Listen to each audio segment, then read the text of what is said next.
Ano bang gagawin nyo? Doon na lang natin Kakakutin nyo? pakawalan. Doon nyo napapakawalan? Ay, nakaano ba to? Nakatali? Hindi naman. Hindi naman.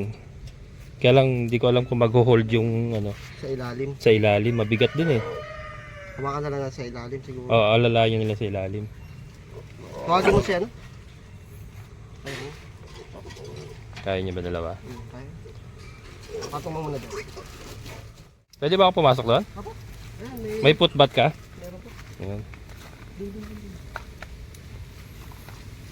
Yeah, mga kabukals. First time ko makakarating dito sa farm nila Sir Paul. Sir, Ma'am Irene.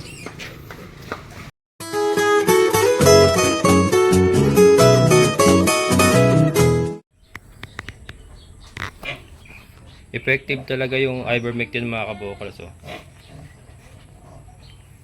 Kita niyo yung ano ni Kanor. Ayan oh. Yung parang mga galis-galis ni Kanor dati. Nagsusugat yan eh. Nagsusugat yan dati. Bago ko siya turukan ng ivermectin. Ayan oh. Mga sugat-sugat yan. May dugo-dugo pa yan. Pero nung naturukan ko nga siya, natuyo na mga kabukals. So natutuyo na. Ivermectin. Pagka may problema sa balat, ivermectin talaga mabisa. Subcutaneous injection nga lang medyo challenging. Luckily si Kanor may mga skin pocket siya, oh, ayun, oh. Ano yan, parang mga nakaalasang balat, kulubot na balat, kaya madali ko siya naturukan ng ivermectin.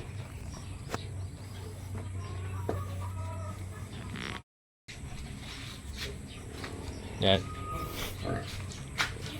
Ito yung i-deliver natin bukas kay Ma'am Irene at kay Sir Paul. Sa Norsagaray yan, Norsagaray. 8. Pakainin natin. Ang lakas na kumain yung mga yan.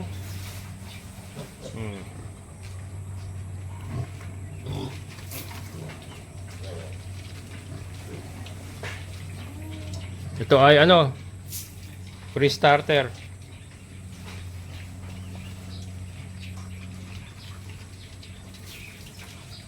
Yan.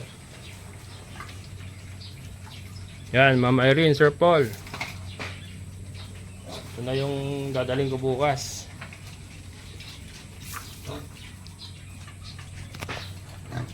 Yan. Yan sila. Ang maganda rito kay Tricia mga kabukals, hindi ko na siya kinailangang itali. Yan, hindi niya pinapakialaman yung pagkain ng anak niya.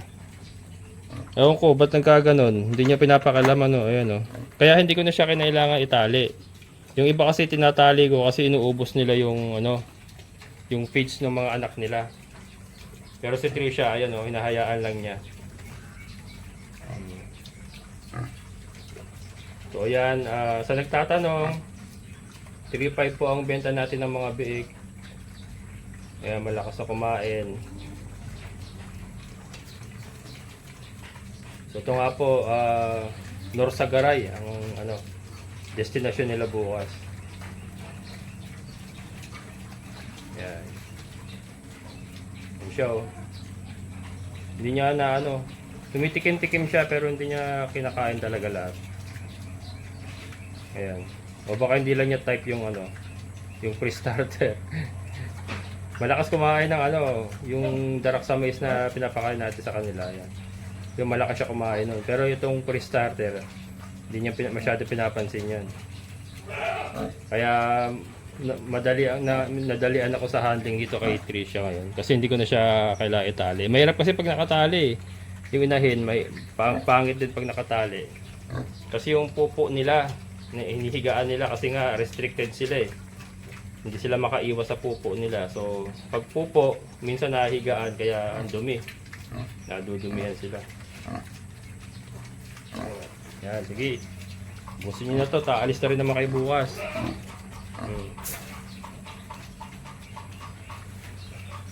Yan.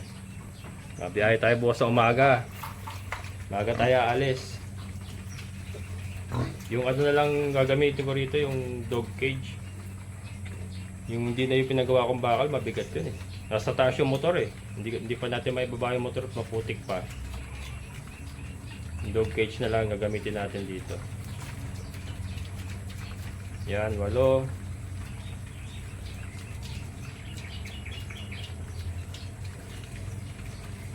So ayan mga kabokals, ayan pa yung ating mga lilinisin, no? Ayan pa, oh.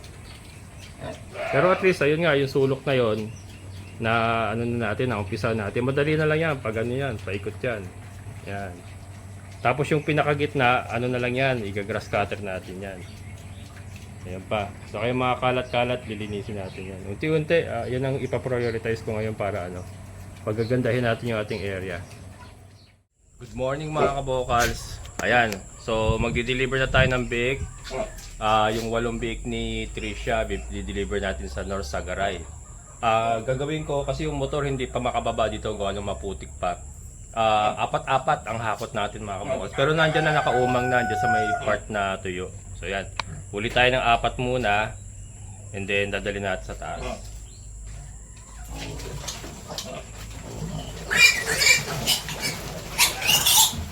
Liliksi. Papakaliliksi mga kabokals.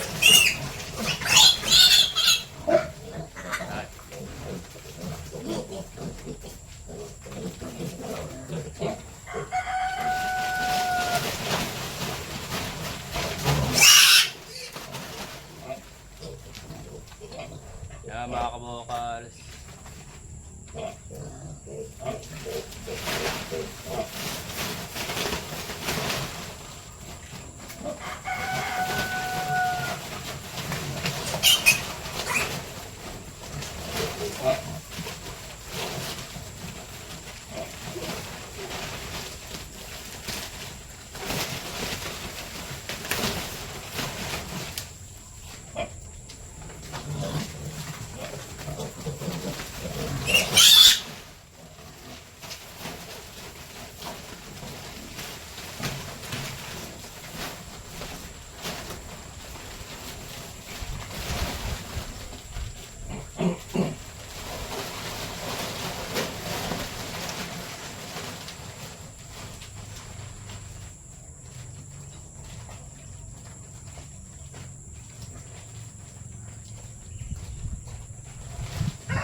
Yan mga kabokals.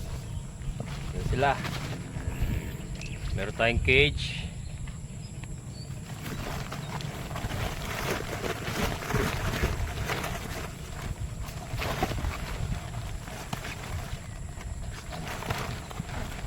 Hindi ko na dinala yung bakal, mabigat kasi.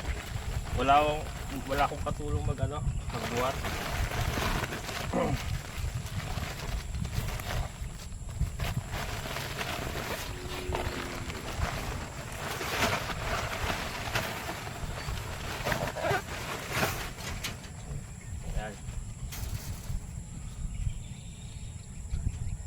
Sila mga kabokals, 4 pa.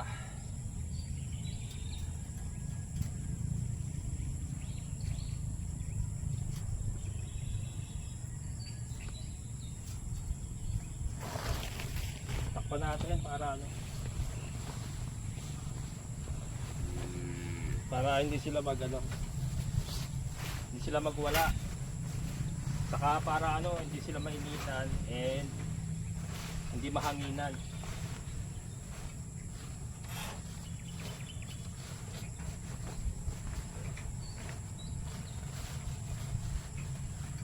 Saralan natin yan.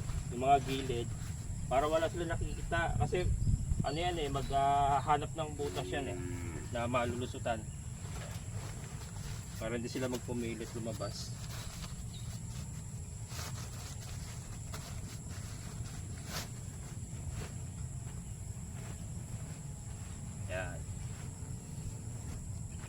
Makakain nga naman niya kasi yung sahig, butas naman yun.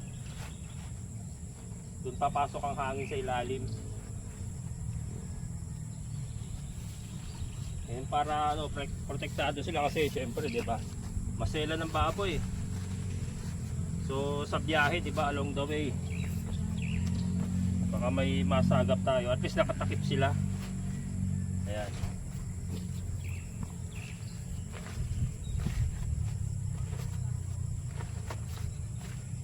Ayan, balikan natin yung apat. Apat naman.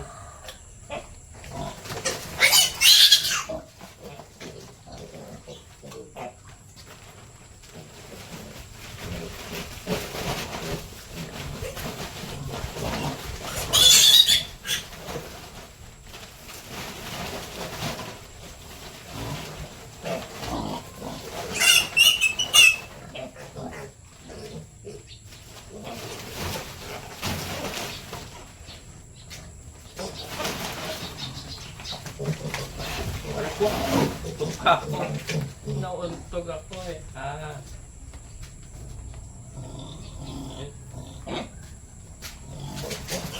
Subo kasi takpan ako.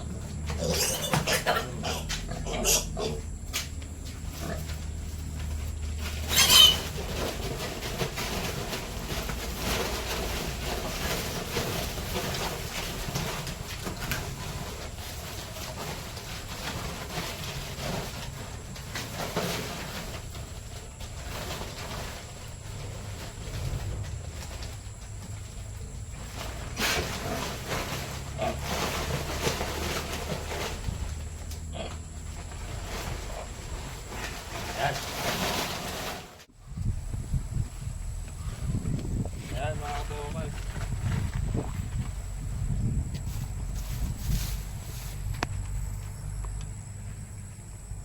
Can you see it? Yan.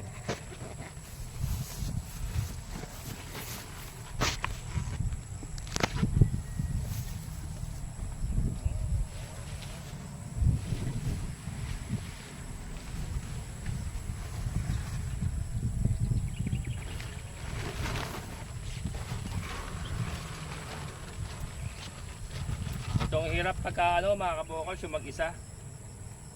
Pero ano na, malapit na magtag-init. At saka inaayos na nila yung kasada. Inaayos na nila yung kasada mga kabukal. Hopefully by next tag-ulan, medyo maganda-ganda ng natin ang sitwasyon natin dito. Tiyaga lang. Kailangan magtiyaga talaga mga kabukal. Hindi ka nagtiyaga, walang nilaga.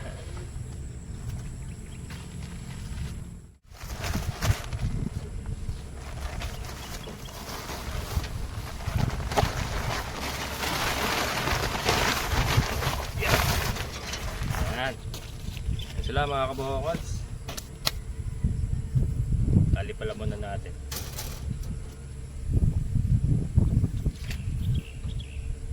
Tapos maganda nito pa-farm visit tayo. Yan, shoutout kay Ma'am Irene at kay Sir Paul. Finally makakarating na ako sa farm nyo. Ano yan, dati na natin silang suki sa biik. Yan. Ayan. Kita nyo ba mga kabokals? Dilim yata. So ito, balutan na natin. Mamaya makikita nyo naman. Ay, napunit. Napunit. Harvester mga kabokals. Kasha? Harvester. Harvester ng palay. Hindi pa pala naubos kagabi? Hindi pa naubos kagabi? Hindi pa naubos kagabi? Sa kabila naman. Yan yung mga kabokal. Harvest silang palay. Yan. May soft drinks pa naka-ready. May soft drinks pa. Naka-ready ng soft drinks sa mga kabukal.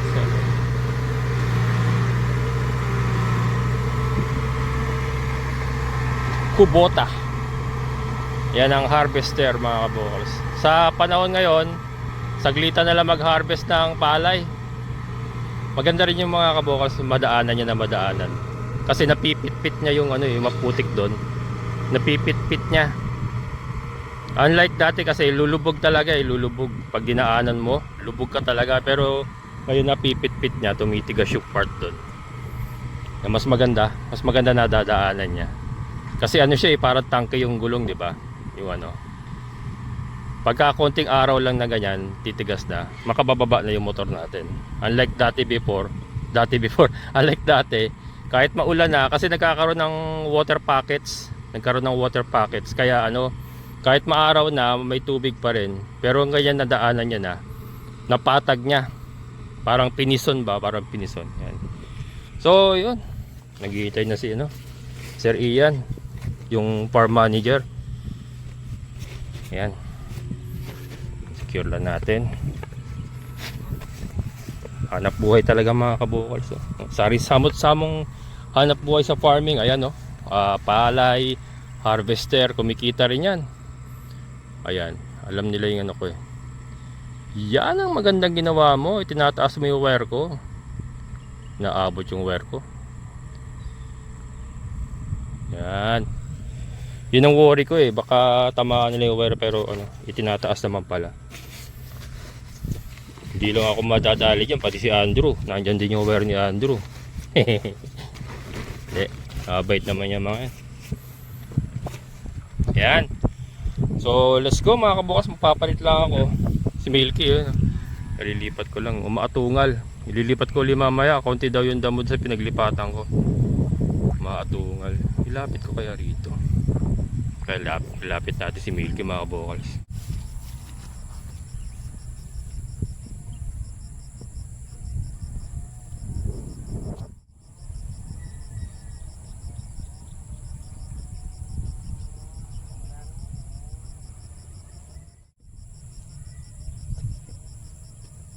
Yan. Gusto nyo rito mga kabukos, iyak na iyak dun eh. Yan mga kabukos, nagbibihis lang ako. Tapos alis na tayo. Ito yung sinasabi ko. Ayan ito kasi yan, malambot yan. Pag nakatulad yan, lulubog yung lulubog. Pero nadadaanan niya, napipison niya. Pero ito naman nga, ayusin kasi andyan na andyan na yung si Kuya Bako nagagawa, malapit na sa atin. I-feature ko yung mga kabukas pagka umabot na si Kuya Bako rito sa tapat natin. Pero ayun na, andyan na siya, ayan kiniklear niya na yan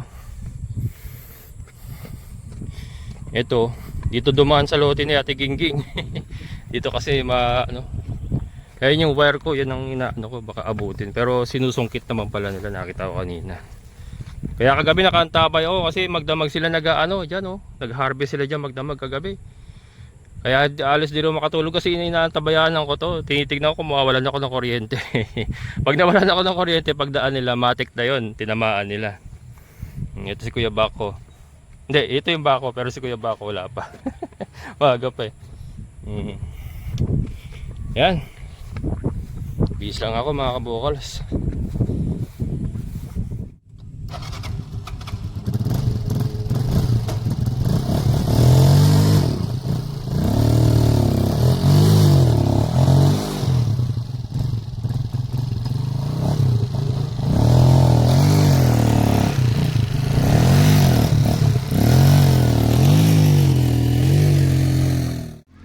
Ayan mga kabukals, dito tayo sa meetup place namin, Bitungol, Barangay Bitungol. Ito barangay hall ng Bitungol, Bitungol Elementary School. Dito kami magmi-meet up. Hindi ko alam kung saan kami pupunta rito, kung doon o doon. Layo din pala. Akala ko malapit lang. Lastik na yan. Malayo doon sa lugar natin. Medyo malayo, pero okay lang. Carry naman. Ang ganda rito Ang lugar nila dito mga kabukals. Barangay Bitungol, Norsagaray, Bulacan. Ganda yung school nila, katabi mismo ng barangay Yan, barangay hall ng Bitungol. May health center na rin. Tapos may elementary school dito, Ito papuntang San Jose del Monte. Yan. Papuntang San Jose del Monte. Ipo Dam. Naliligo ako dati diyan kami sa Ipo Dam na yan. Kaya nagbabalik tanaw. Babalik tanaw mga sandali. Ganda dyan sa Ipo Dam. Ewan ko lang kayo, maganda pa rin. Nung araw pa yun eh. That was 20 years ago. Tagal. 20 years ago mga kabukals. Nung ako ano pa. Nasa 30 plus ata ako nun. Ilang taon na ba ako eh? I'm 50 years old na mga kabukals eh. Ay hindi pala, 49 lang pala ako. Pinatanda ko yung sarili ko. 49. Magpi-50 pala ako sa March. 1976 ako eh. Tama ba mga kabukals? Hindi ko na alam yung edad ko ah. Kalabaw lang. Kalabaw lang, tumatanda. 1976. 49 nga. 2025 ngayon eh. Pero magsi-50 na mga kabukals. Parang medyo late na rin, no? Parang medyo late na rin. Kaya iba talaga mag-start ka kung farming ang gusto mo. Bata pa talaga. Talagang ano, para malakas ka pa. Ako may mga nararamdaman na rin ako. Medyo kinakapos-kapos na rin ako yung karburador. Wala. Pero okay lang. At least naka ano tayo. Naka touchdown sa gusto nating gawin. Nandito na tayo. Medyo late na pero okay pa rin yan. Ito na kaya siya. Gusto na kaya mga bake natin.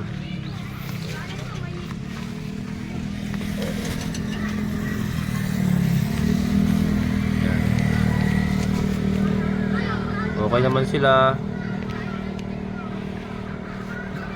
Okay ba kayo dyan mga bake? Okay naman sila. Excited ako makita yung lugar nila. Kung ano itsura nung ano, nung farm nila.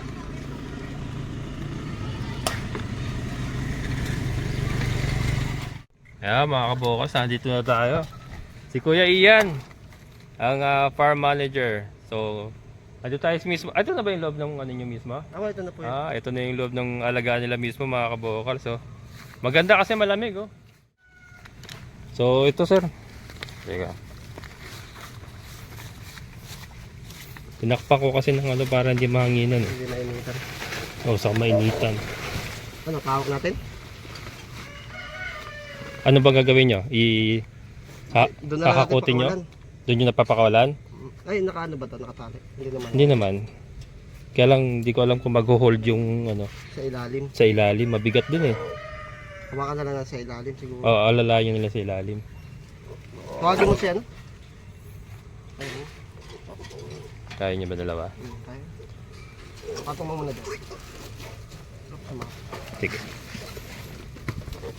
Ingat. Yeah. Mabigat naman. Sige. Sa kanya, naipit.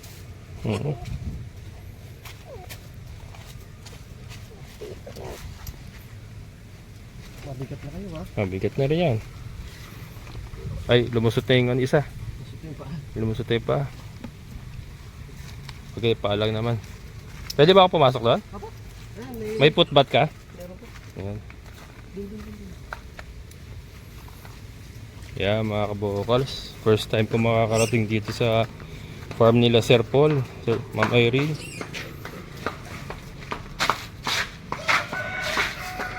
Ayan, nakaano sila, kulambo oh. Para sa ibon to, no? Ayan. Baba mo. Nakulambo sila mga kabukals. So ito pala oh. Para for safety.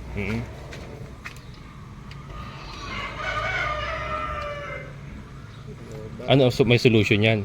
Meron. Nagawa pa. Kaya mga kabukals may solution. Teka. Yan, malamig mga kabukals. So nag-ano tayo ng solution nila. Yan. Lamig. Tapos meron silang footbath. Yan, mag-ano tayo. Footbath. Footbath. Safety protocol. May natutulog dito. Kasi may mga anak. Hindi naman tayo nanggaling na ibang lugar mga. Ang laki ng ano oh. Grabe inahin nyo ah. Oh, kalabaw na. Para kalabaw to.